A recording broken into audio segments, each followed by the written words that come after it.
Now, since I've got both sides off now, this is much more loose, as you can see, as it starts to come down, okay?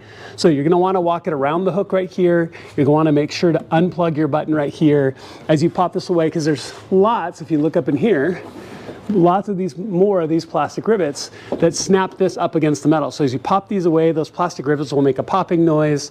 And then so go ahead and pull this down and away after you unplug it and set it safely aside. So now that's covers off, you can see the back of the grip switch right here. So not this cable, but this black box right here. And this cable is where it plugs in. So you can have a hand on the inside, you can be standing on the outside and use a plastic trim tool, get underneath the plastic. In addition, this is where your camera would be right here if you had the OEM camera. So it's a good place to start to pry and press on it. And then this whole thing will snap out going forward, right? So go ahead and pull that out, go ahead and unplug this, and then we're gonna take the shell of this switch off and add it to the new one. So here is the OEM one. As you can see, it's off. And you can see the new one.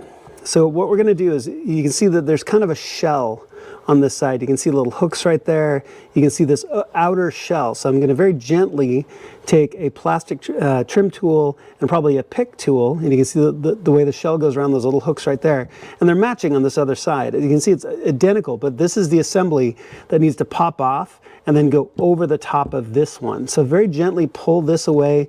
Try not to crack any of these hooks or any of the plastic to make sure that it fits back on right. And that will transfer the switch that will go on, the switch in this kind of housing assembly that goes on to the new one, so it'll operate just like the old one. So now that you got it transferred, as you can see, you just snap it onto the new one.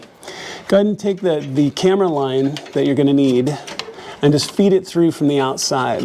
You can reach underneath, go ahead and just pull that through. And I'm putting the camera cable through on the same side that the camera's on, just so it doesn't cross any of the metal. And then you're just gonna take this, now don't forget, as you look at this, and you can potentially take your license plate off too, as it's kind of in the way for me right now, but that's all right. So I'm gonna make sure to plug that back in. You can always double check this to make sure that it works. Before we get too much further, we're gonna check the switch to make sure it works as well. But then you're just gonna take it, hook one side, and rock the front side into place, just like that. All right, so the lift gate definitely works.